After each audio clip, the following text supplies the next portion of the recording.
CJP protest and the Chalo Sansad stir, where chaos that has been reported as barricades have been breached and police action and massive showdown that unfolded on the streets of the national capital.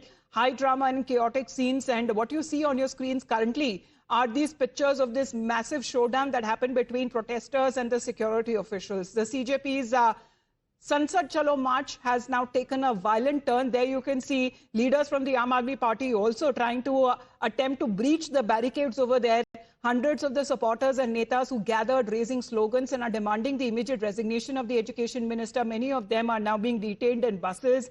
And the protest march that tried to break the barricades and also leading to a direct clash with the police. And there you can see pictures that have been coming in simultaneously just before the parliament session was to begin. There was an extent to which that they can continue with their protest, but beyond that, no protest was allowed. And this is despite no permission either being sought, no permission either was granted for this protest march. The entire area which has been fortified, suspension of the internet services, what we are getting to know. And as far as metro services for now, that has now restored after reports came in that metro stations that have also been affected because of these continued protests. And on part of the traffic police in the national capital have also issued advisories to avoid areas there. In the meantime, we are looking at these protests coming in from the Samajwadi Party MP Dimple Yadav, who seems to be leading the protest of the paper leak. She was also there on stage meeting Sonam Wangchuk and also Abhijit Dipke. And this seems to be in solidarity where opposition leaders are also holding protest march. So this seems to be one of the conditions there which Sonam Wangchuk had made in his handwritten letter asking the opposition to vociferously raise the issue in the parliament, seeking for reforms in the education sector and the kind of assurances that he is also expecting from the government, so that then he will be only ready to break his fast. So let's in the meantime also talk about what the CJP has now been claiming as far as talks with the government is concerned, and saying that they are also engaging a dialogue with the government. However, activist Sonam Wangchuk has now sought permission to leave Safdarjung Hospital, saying that his health is stable and that he wants to join the Chalo Sansad March. And in a letter to the hospital authorities, Wangchuk questioned the restrictions on his movement, stating that if he is not under any illegal detention and his medical condition is normal, then he should be rather allowed to temporarily leave the hospital and to participate in the protest. So both sides, what we are now looking at, protest march on part of the opposition that is now taking place. And Priyank, right now, what we are getting to know that Sonam Wangchuk also wants to be a part of the protest. However, to a large extent, that has been stopped by the Delhi police. Yes, certainly more and more political parties are joining this particular protest.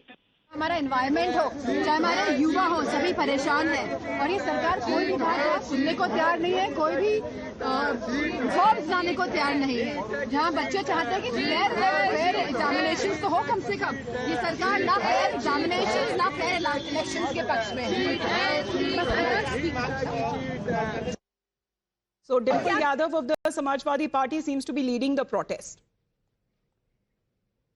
Priyank, pictures that have been coming in, please explain to us what's happening at Jantar Mantar. See, Amita, there is a very chaotic kind of situation here, considering the kind of weather which is here. But suddenly, the manner in which these protesters have been moving in is certainly showing that the number has swelled up to more than 10,000. Although the Delhi police had managed to apprehend those who were trying to break the barricade. Just a short while back, we also spoke to Farooq Abdullah, the senior leader from the National Conference. He has also come out here in support of the student, and what he says that these are the genuine demands because of which the government should listen to the demand of all these protesters. On the other side, on the demand of the full statehood, Farooq Abdullah says that the new generation will certainly decide that what is going to be the future course of action, although the government has also agreed to the demand initially that they will be coming up with full statehood of Jammu and Kashmir. So all those opposition parties who had a long pending list of demand, Amita, have now been also taking participation with the protesters, the students, the number which is certainly increasing, and it was certainly not at all anticipated by the Cockroach Janata Party that this number will swell up to this kind of huge gathering which has come here. Since there is a law and order situation, so there have been 3 rounds of meeting which has happened with the local police along with the members of the CJP. where the CJP has also been informed that in case of any movement towards the parliament and looking at... So is there any attempt to have a dialogue with them happening? I mean, according to reports, that seems to be suggesting that, the situation is also simultaneously unfolding. Yes, the dialogue has happened twice. The DCP of the area had also contacted the CJP members. But Amita, the fact of the matter is that the number is so huge that it is a leaderless crowd, I would say. Although the DIPK has been sitting here in protest, okay. But who are the supporters and who can go against him? So we'll just connect with you once again, Priyank. Thank you for that update. Protest on one side, parliamentarians also protesting on the other side. The parliament, which is expected to resume in about 2 minutes, both Rajya Sabha and Lok Sabha that were adjourned, will be standing by for the updates. Stay tuned to Times Now.